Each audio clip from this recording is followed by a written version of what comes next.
Basically, welcome to today. Today is yet another exciting day. It's not like church as usual where everybody just go home. Basically, this channel is just to encourage and motivate you. And today we're going to be talking about assumption. Assumption. What is assumption basically? Let's just go for the dictionary definition of assumption. Assumption is where you have a certainty of something that it's true without proof. That's assumption. Where you think something is actually truth without no evidence, without no realistic proof. And many a times we all assume of something. We are always assuming, and that is why we've broken up from so many relationships. That's why we've cut off from so many friends, because we make the things in our head as though they are true. We begin to event things in our mind. We begin to create a whole scenario in our mind, thinking that these things are true. And that's why we are no longer friends with that person. We no longer talk to certain people. We no longer go for such events and such, get together anymore, because in our head we just feel, man, that guy hates me. Man, that girl just hates me for no reason. The way she talks to me, the way she stopped talking to me. Now she has a new friend. Now he has a new friend. I just feel I'm no longer that friend. I'm no longer that person that normally inspires. I'm no longer that person that normally motivates him. So now I'm an enemy, or they become a hater because of the assumptions in our head. Everyone goes through that time and that point in life where we assume certain things about certain people. We assume the thoughts we have about them are real. We assume the things they do it because they hate us. We've broken up from such friendship. We've broken up from such relationship. We're no longer friends with them. We don't like our boss because automatically we assume our boss just hates us. It's all at it to get at us. And that's why we stop. But today I want to tell you that, yes, we'll always go through that battle of assuming what people think about us. But I want to let you know, it's not about what people think about you that matters. It's not about what people think about you that counts. It's what you think about yourself that matters. Because like I spoke about last week, you have to connect with yourself to be able to know yourself. And by knowing yourself, you will have a value, you will add a value to yourself. Let me just give you an instance. If you had a purse or a bag and you always threw it on the floor, and you lived with your brothers or your sisters or your roommate, and every time you walk into the house you just threw that bag anyhow, you just dump it on the floor, how do you think the people around you will treat that same bag? Obviously, they will throw it anywhere. They will treat it anyhow because you have not valued that bag. You have not valued that watch. You've not valued that thing. So everyone is going to treat it the same way, will give it the same magnitude of respect that you give to that thing. And that is what happened to so many of us. We want to please others that we don't add a value to ourselves. We want to please that person in a relationship. We no longer add value. We no longer add integrity. We no longer add virtue to ourselves. We bring ourselves to such a low point where people begins to regard us as nothing because of the way we have carelessly, fluently thrown ourselves so easy without values, without importance to ourselves.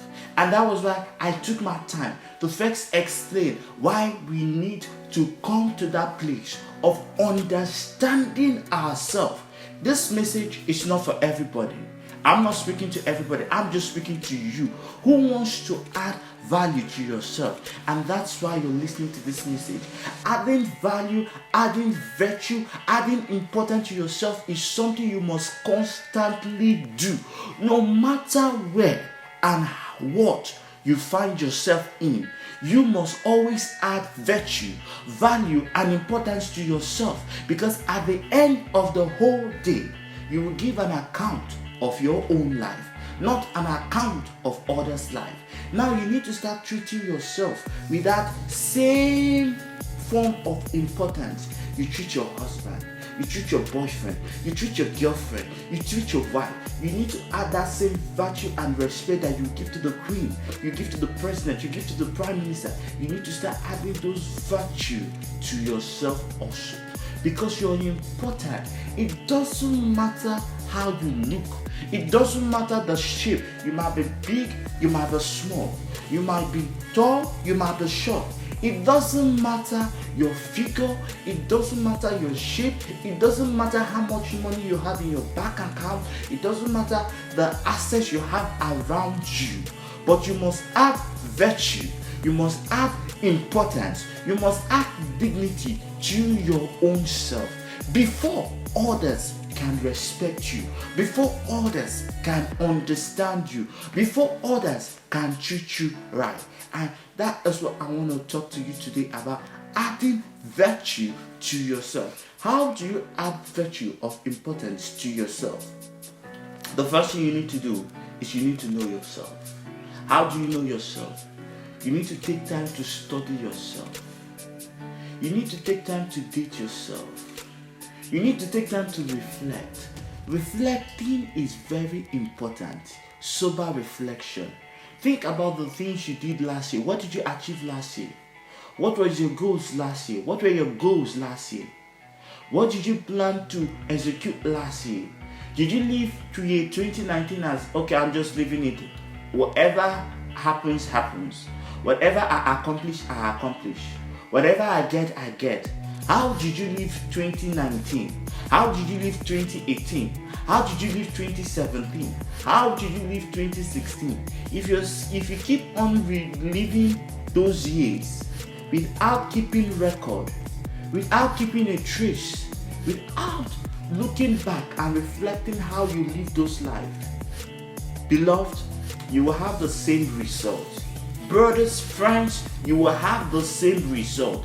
You will have the same result, the same outcome as you had in the following years. And bless God if you had a good outcome. Bless God if you had a good result. But if you had a bad result, you need to start reflecting. It's just like a student in a class.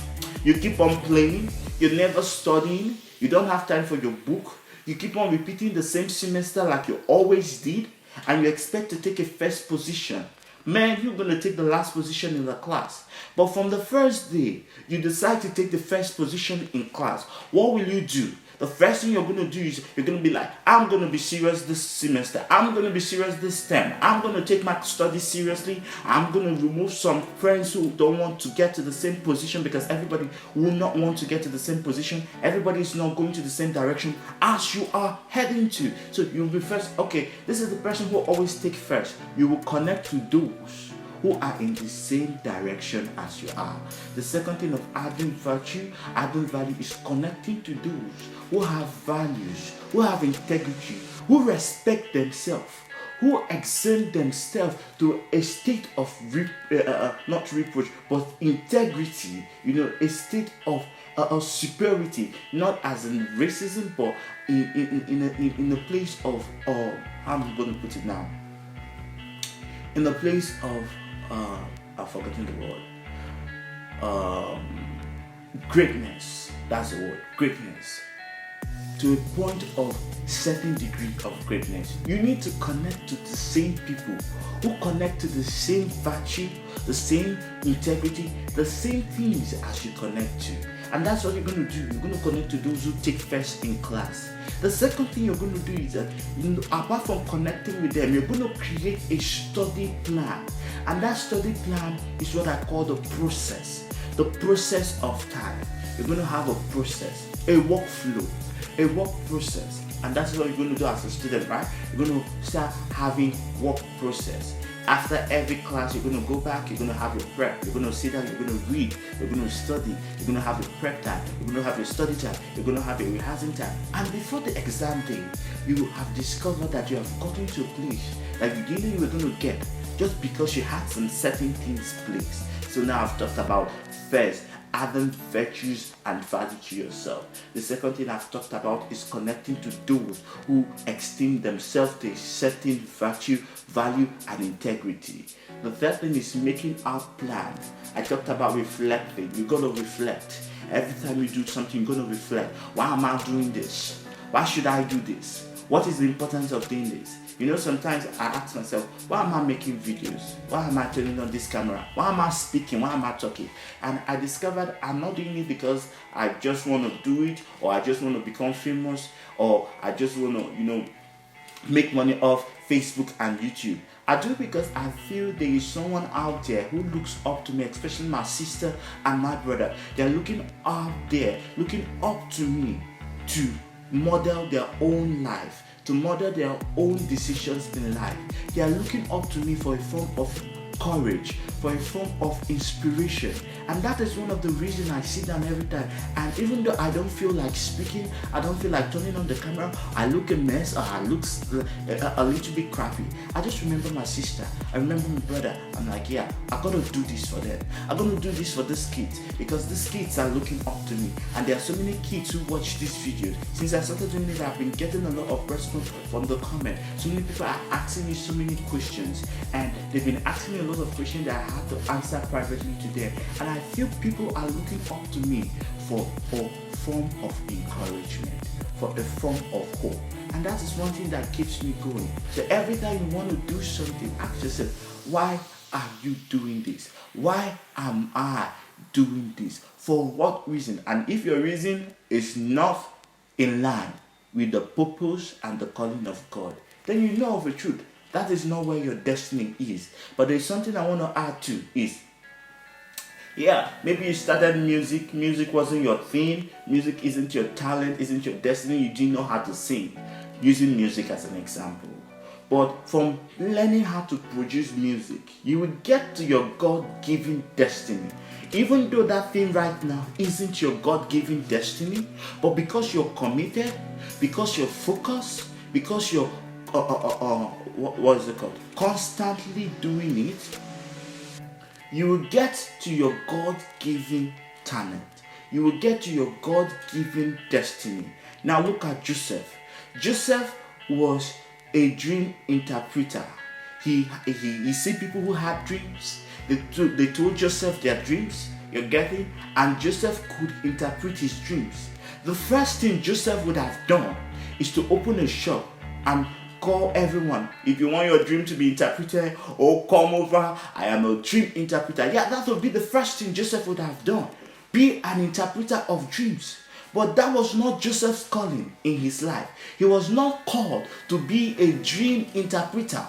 But that led him to where his God-given talent is, which is to become governor and prime minister of Egypt. And how did that? Now we see when Joseph was thrown into prison because of Potiphar's wife, he was able to interpret dreams. And certainly the king had a dream, who he couldn't interpret it himself. He called for all the wise men to come into his presence and to make that dream interpreted. But these wise men could not interpret it. And God gave Joseph the ability to interpret that dream. And when Joseph finished interpreting that dream, by God's divine intervention, Joseph became the prime minister of Egypt and was able to reserve for the land of Egypt food in the time of famine because of his God's given gift, and because of he was constantly committed in doing that which God has given him. And that is why the Bible says, he who is faithful in the little, more will be added unto him. So if you are faithful in the little you are doing, committed to that thing, it might not be your God-given purpose, it might not be the divine mandate of God in your life, but it is part of you, and you're constantly committed in doing it, constantly producing and being faithful in that little thing. It's going to lead you to your God-given talent, your God-given destiny, and your God-given purpose, just like Joseph. And God will crown you a minister in that ministry in the name of Jesus. I just want you guys to remember, you got to add value to whatever you're doing. Add value to yourself. add value to what you're doing. Ask yourself why you're doing it. Remember, you got to reflect on why you're doing the things you do. The third thing is that you're going to connect to those who have the same ambition, the same vision, the same goal as you.